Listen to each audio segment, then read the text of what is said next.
Mi historia empieza el día que mi cuñado me envió por error un video de mi propia mujer bajándose las bragas. No estoy bromeando. Estaba en la terraza tomando una caña después del trabajo, el móvil vibró, lo miré esperando algún meme estúpido de esos que envía Juan, el hermano de mi mujer, y lo que vi fue algo que me vació el cuerpo por dentro. Primero pensé que era un error, una broma enferma. Pero no. Reconocí el salón, la voz de fondo, la ropa tirada en el suelo. Reconocí incluso su risa. Esa risa tonta que siempre me había parecido adorable y que ahora me sonaba como un disparo. Apagué el video a los pocos segundos. Me temblaban las manos. No por la imagen. Por la certeza.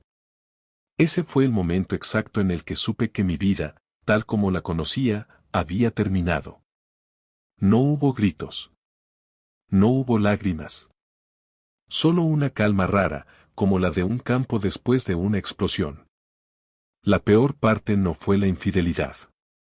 Fue como empezó a encajar todo lo que antes me parecía casual, las salidas con las chicas del Pilates, las cenas improvisadas que surgían siempre los jueves, los mensajes que no respondía porque era el grupo de mamis del cole. Todo encajaba. Como un maldito puzzle que yo había ignorado pieza por pieza. Pero lo peor no fue lo que vi. Lo peor vino después. Y te prometo que no estás preparado para lo que descubrí. Esa noche no dormí. No hablé. No comí.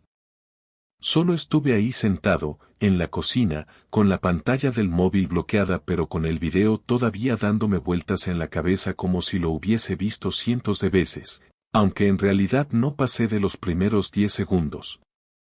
No hacía falta más. Me bastó con reconocer las cortinas azules de nuestro salón y el jadeo estúpido de ella para saberlo todo. El video duraba 4 minutos, pero no necesité ver cómo terminaba. Ya sabía cómo terminaba, con mi dignidad por el suelo. A las 3 de la mañana todavía no había movido un músculo cuando sonó la puerta de entrada.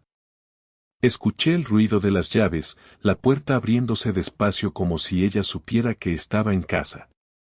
Me levanté sin hacer ruido, apoyé las manos en la encimera y la vi pasar por el pasillo como si nada, con esa ropa deportiva ajustada que usaba últimamente y que no era precisamente para hacer deporte.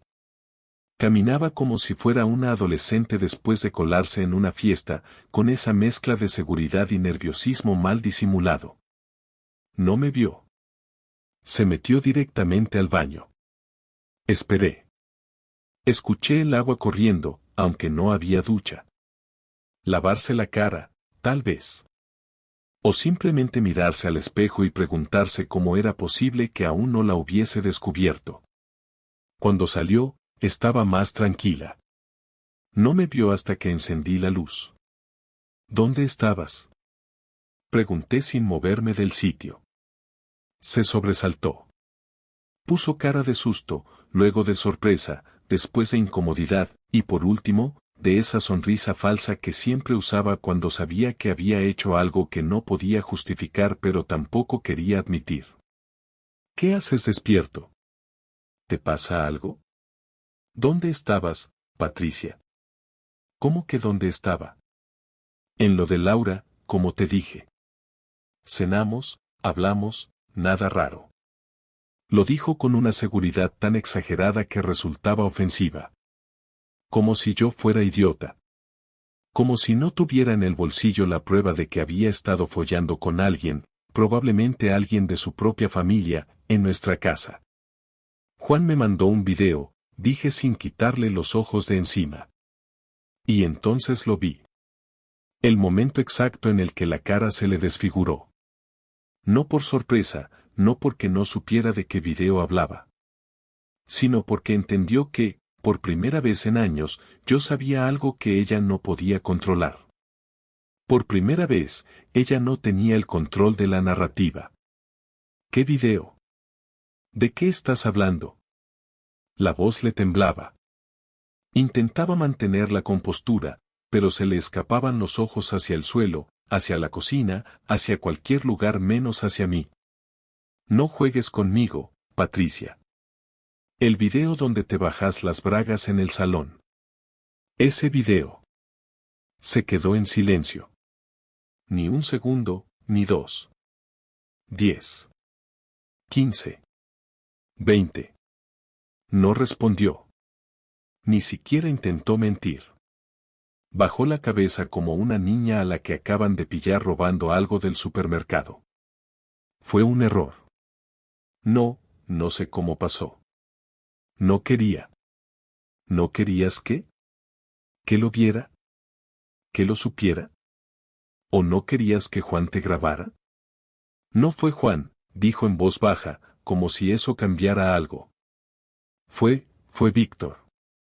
Tuve que procesarlo. Víctor. El primo de Juan. Ese que siempre venía a las reuniones familiares, que siempre me daba palmadas en la espalda y que hablaba conmigo de fútbol como si fuéramos amigos. Ese Víctor. Víctor te grabó y Juan lo mandó por error. Asintió. Fue una tontería. Una vez. Solo pasó una vez. Una vez, repetí en voz baja, sintiendo cómo se me secaba la garganta. ¿Y fue en nuestro salón? No sabía que él iba a grabar. La interrumpí. Pero si sabías que te estabas follando a alguien que no soy yo. Eso sí lo sabías, ¿no? Silencio otra vez. ¿Fue solo una vez? No respondió. Levantó la mirada. La vi. Esa mirada que no se atreve a mentir, pero tampoco puede decir la verdad. Esa mirada lo confirmó todo. ¿Cuántas veces? No lo sé. No lo conté. Me reí. No sé por qué. Una risa seca, amarga, vacía. Me reí porque el dolor era tan grande que el cuerpo decidió convertirlo en algo ridículo para que no me explotara por dentro. ¿Y con cuántos más? ¿Qué? ¿Cuántos más aparte de Víctor? Nadie más. ¿Seguro? ¿Lo mismo que estabas con Laura esta noche? Silencio. Ni afirmación ni negación. Solo un silencio que lo decía todo. Esa noche no dormí. Me fui a dormir al coche. Encendí la calefacción y cerré los ojos, pero no pude descansar. Me quedé mirando el techo como si ahí pudiera encontrar una explicación, una excusa, una razón lógica para algo tan miserable. Pero no había nada. Lo único que tenía claro era que todo había cambiado. Y lo peor es que, en el fondo, ella sabía que esto iba a pasar. Solo esperaba no ser atrapada.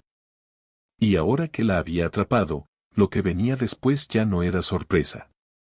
Era guerra. Volví al piso al día siguiente por la mañana, no porque quisiera verla ni porque tuviera algo pendiente con ella, sino porque necesitaba ropa y mi portátil para el trabajo. Cuando abrí la puerta, Patricia estaba en el sofá con la misma ropa de la noche anterior, envuelta en una manta que apenas le cubría las piernas. No se movió, no habló, solo me miró como si esperara una ejecución lenta. No dije nada. Fui directo al dormitorio y empecé a meter mis cosas en una mochila.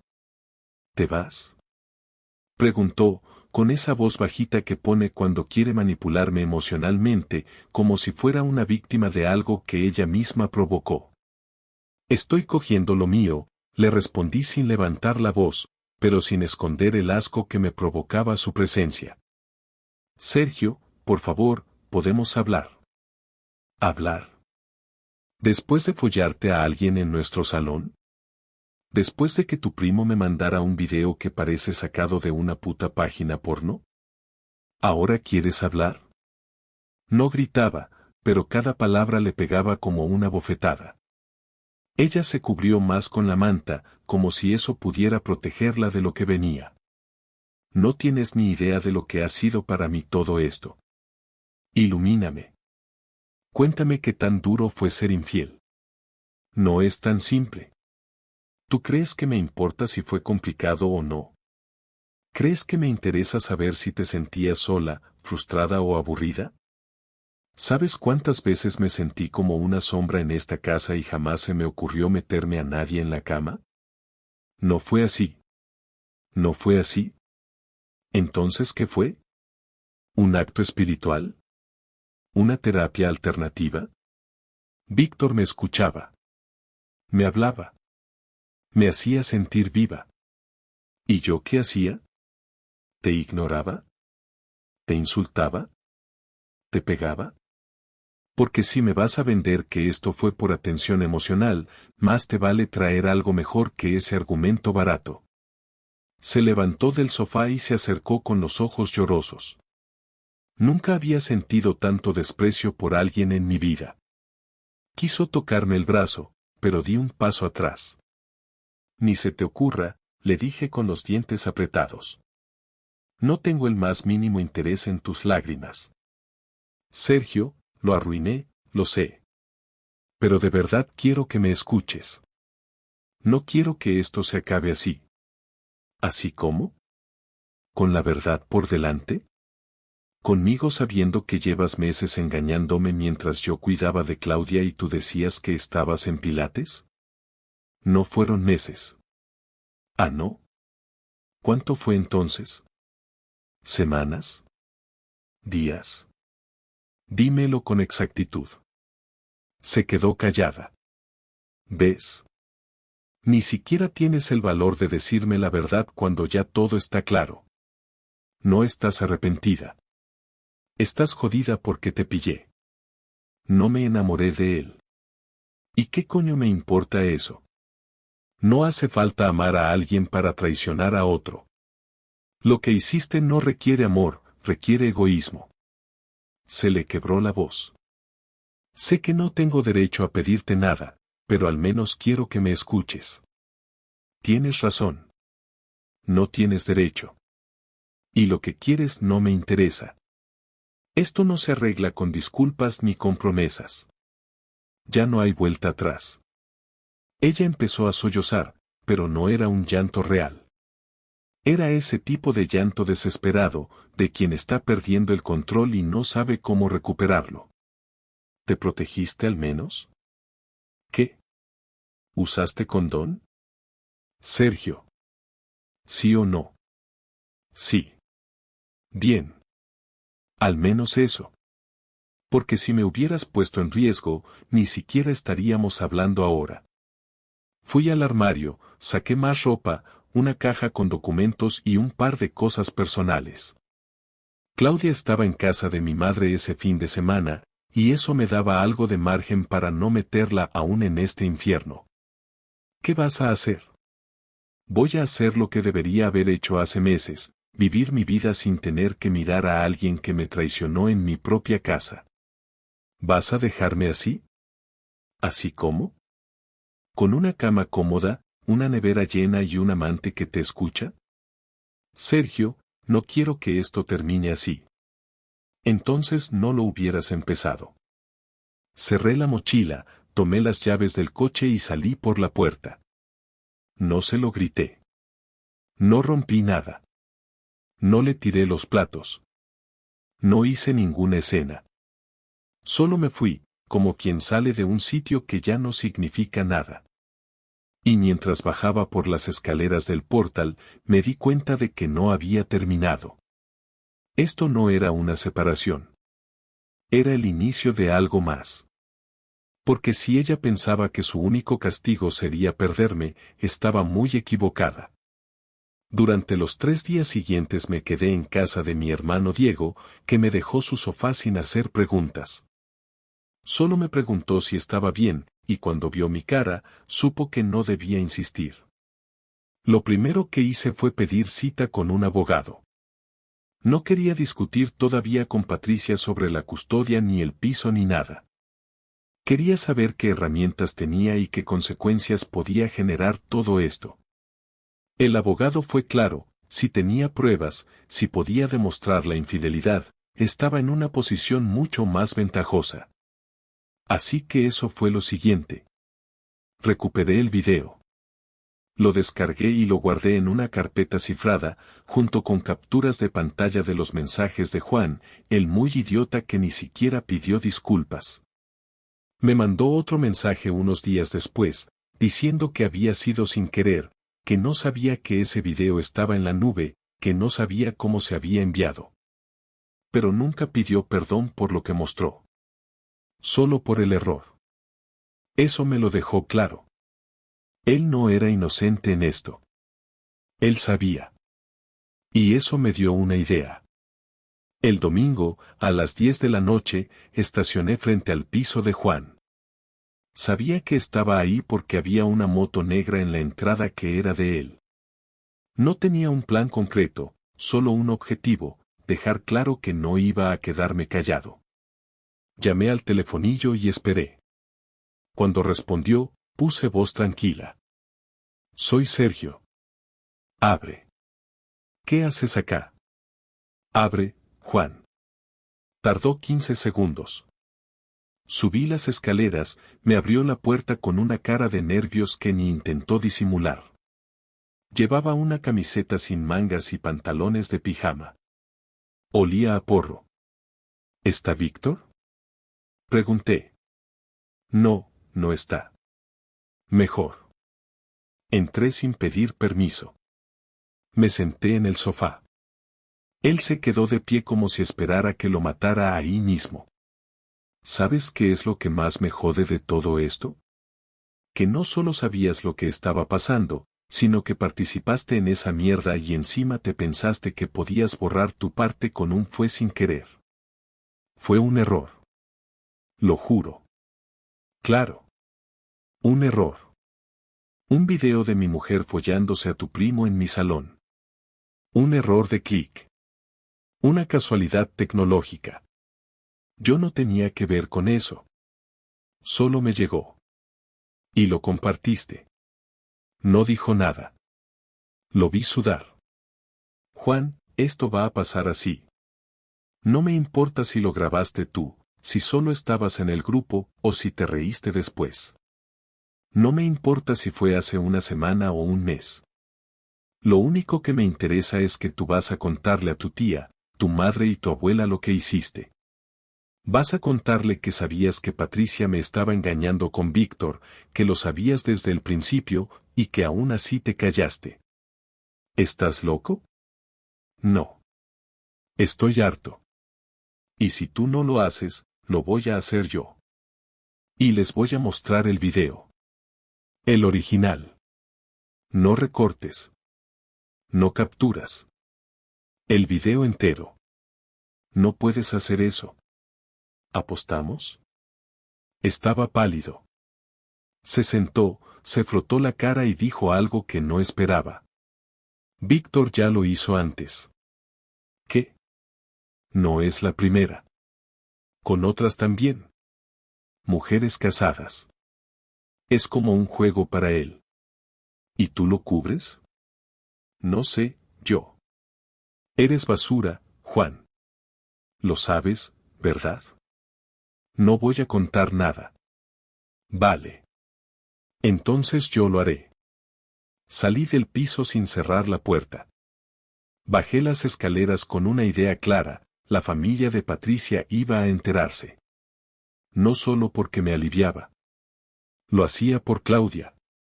Porque quería que, cuando esto estallara, nadie en esa familia tuviera la excusa de que fue culpa mía o que yo fui injusto. Quería que supieran todo. Al día siguiente, llamé a la madre de Patricia. Le pedí que nos viéramos. Tomamos un café en una cafetería cerca del centro. Cuando llegué, le mostré el video sin decir una palabra. Ella lo miró durante 5 segundos y luego apartó la vista. No dijo nada.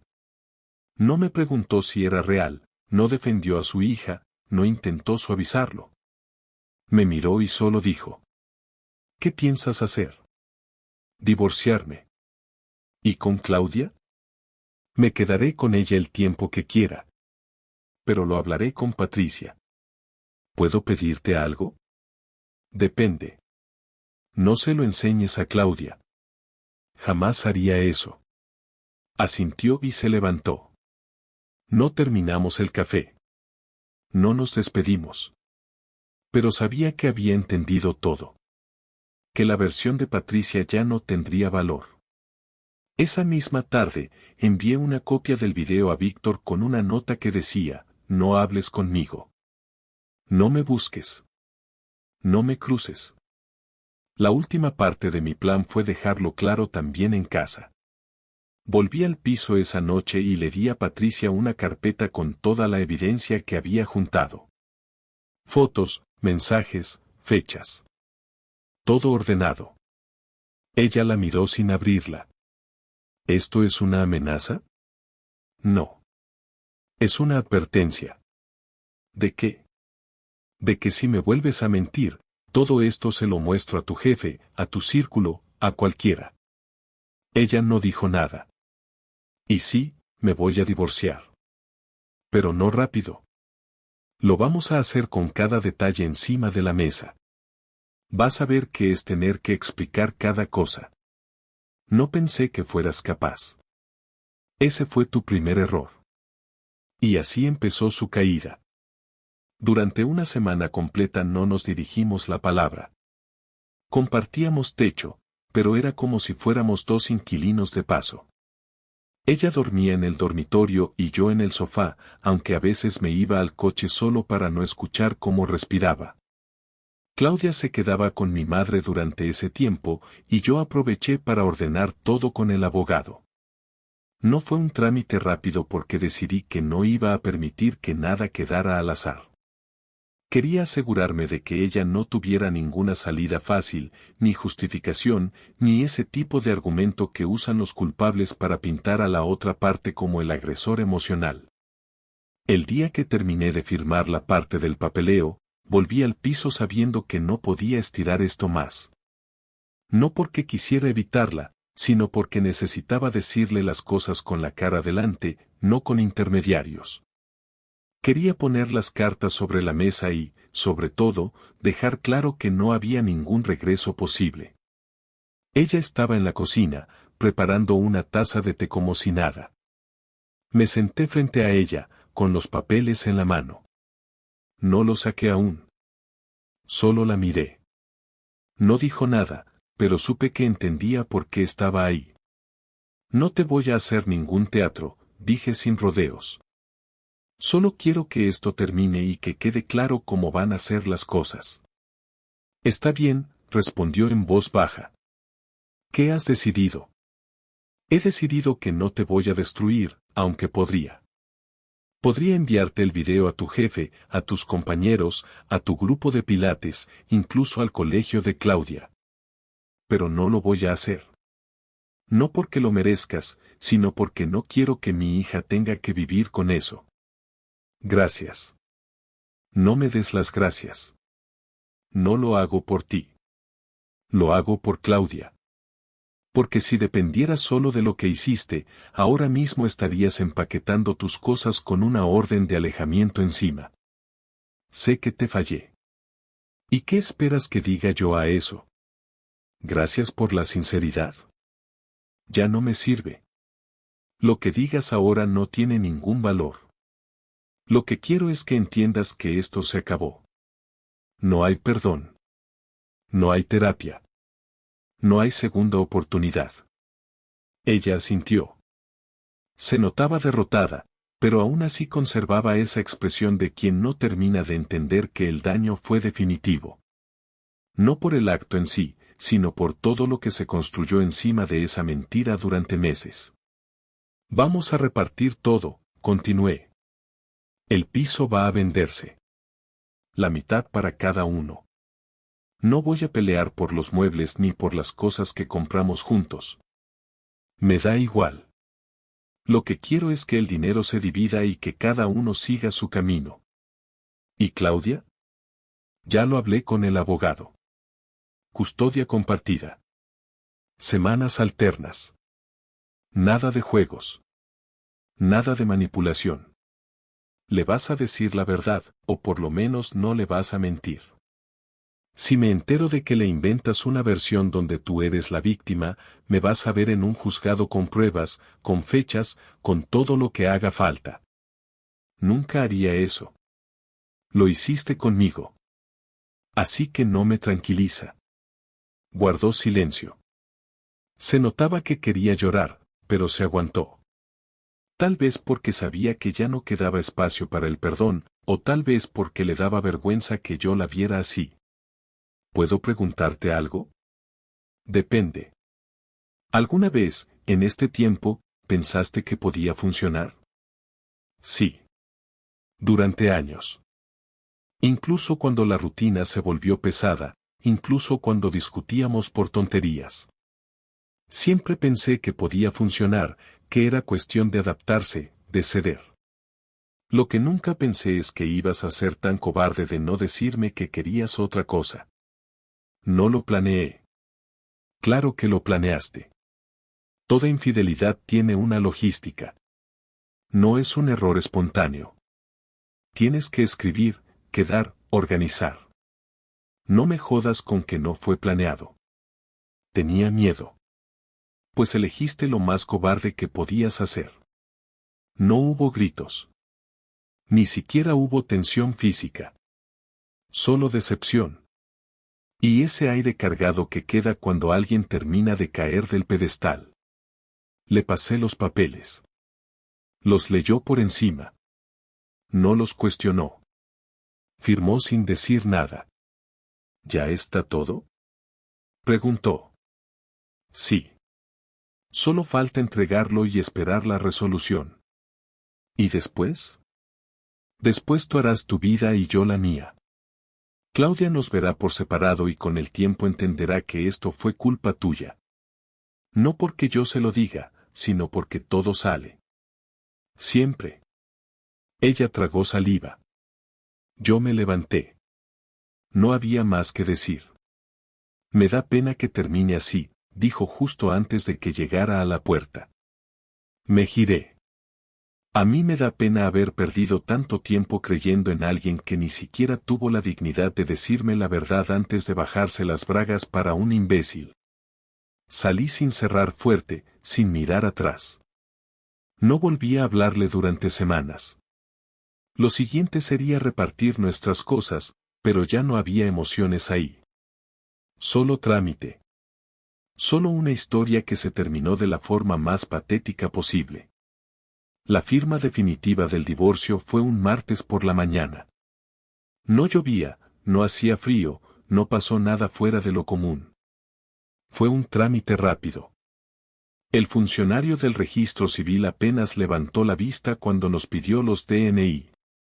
Patricia estaba ahí, sentada frente a mí, con una expresión de resignación que ya no me provocaba nada. No rabia, no tristeza, ni siquiera desprecio. Solo era una persona que conocí durante una etapa de mi vida y que había arruinado todo por un motivo que ni ella supo explicar bien. Firmamos, entregamos los documentos y nos fuimos. Ni siquiera salimos al mismo tiempo. Yo lo hice primero, con la carpeta de papeles bajo el brazo, sin mirar atrás. Caminé hasta el coche como quien cruza una calle cualquiera, sabiendo que al otro lado no hay nada especial. Solo más calle. La primera noche después de la firma la pasé en el piso nuevo. Alquilé un lugar pequeño, de 2 habitaciones, sin lujo pero cómodo. Claudia tenía su propio cuarto, y cuando vino el fin de semana a quedarse, lo primero que hizo fue preguntar si íbamos a poner una tele grande en el salón. Le dije que sí, que cuando pudiera, lo haríamos. Me abrazó y me dijo que le gustaba el piso. No preguntó por su madre, y yo no forcé la conversación. Preferí dejar que el tiempo se encargara de ponerle nombre a las cosas. Sabía que ella lo iría entendiendo poco a poco. No por lo que le dijera yo, sino por lo que iba viendo, por lo que escuchara, por lo que notara en el comportamiento de su madre. No me interesaba vengarme a través de mi hija. Me interesaba no volver a caer en la trampa de la falsa normalidad. Volver a la rutina no fue fácil. Las primeras semanas sentía como si todo fuera parte de una actuación. Hacía la compra, pagaba facturas, lavaba ropa, como si estuviera interpretando el papel de un hombre que ya lo superó todo. Pero la verdad es que me costaba dormir, me costaba comer a mis horas, me costaba no pensar en todo lo que había perdido. No tanto por ella, sino por el tiempo, por la energía, por las ilusiones. Esas no vuelven. Las que vienen después son distintas, pero las de antes se mueren. Y eso duele. Incluso cuando sabes que ya no quieres a la persona que las mató. Con el paso de los días empecé a sentir algo parecido a la calma. No era felicidad, ni era paz. Era más bien un vacío sin ruido. Me levantaba sin ansiedad, me acostaba sin esperar nada. No tenía que fingir que todo estaba bien, y eso, aunque sonara triste, era un alivio. Ya no tenía que justificar ausencias, ni explicar silencios, ni sospechar de sonrisas forzadas. No tenía que pensar a quién estaba escribiendo ella mientras me decía que iba a dormir. Todo eso había terminado, y por primera vez en mucho tiempo, no tenía que cuidar algo que no valía la pena cuidar. Un día, mientras esperaba a Claudia a la salida del colegio, me crucé con Víctor. Fue inesperado. Venía caminando por la acera contraria, con el móvil en la mano. Me miró y bajó la vista enseguida. No dije nada. No crucé. No lo saludé. Solo lo miré pasar. Y me di cuenta de algo que no había pensado antes. No sentí nada. Ni odio, ni bronca, ni necesidad de pegarle. Solo indiferencia. Era un tipo cualquiera. Uno más. Uno que dejó de existir para mí el mismo día que le bajó el pantalón a mi mujer. Desde ese momento no fue más que un sujeto de fondo, uno que se cruza en una historia ajena. Semanas después, Patricia me escribió. No para hablar del divorcio, ni de las visitas, ni de papeles. Solo para decir que se sentía sola, que había pensado en todo, que quizás había perdido lo mejor que le había pasado. No respondí. No porque no tuviera nada que decirle, sino porque ya no valía la pena. Ya le había dicho todo. Ya había dejado claro lo que pensaba, lo que sentía, lo que iba a hacer. No iba a repetirlo para alguien que solo entendió el daño cuando ya no había forma de repararlo. Con el tiempo me fui acostumbrando al silencio en casa. Empecé a leer más, a cocinar cosas que no había probado antes, a salir a caminar sin un destino fijo. Nada de eso me hizo sentir completamente pleno, pero al menos me hacía sentir que estaba empezando de nuevo, aunque fuese desde el piso más bajo. De a poco volví a reír con cosas simples, a disfrutar de momentos con Claudia sin la sombra constante de una traición encima. Ella también cambió. Se volvió más tranquila, más seria. Me abrazaba con más frecuencia, como si necesitara confirmar que todo estaba bien. Nunca le pedí que eligiera entre su madre y yo. Nunca lo haré. Pero estoy seguro de que sabe quién la protegió, quién le fue leal, quién estuvo presente sin mentiras ni dobles vidas. Hoy, cuando miro hacia atrás, no siento orgullo ni alivio. Siento aprendizaje. Siento que lo viví y que salí de eso sin arrastrarme, sin perder mi esencia.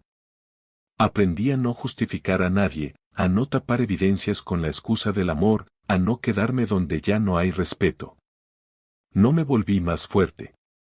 Solo más consciente. Y eso, a esta altura, me alcanza. Ese fue el final de mi matrimonio. No fue espectacular. No fue justo. No fue triste ni feliz. Fue real. Y eso ya es mucho decir.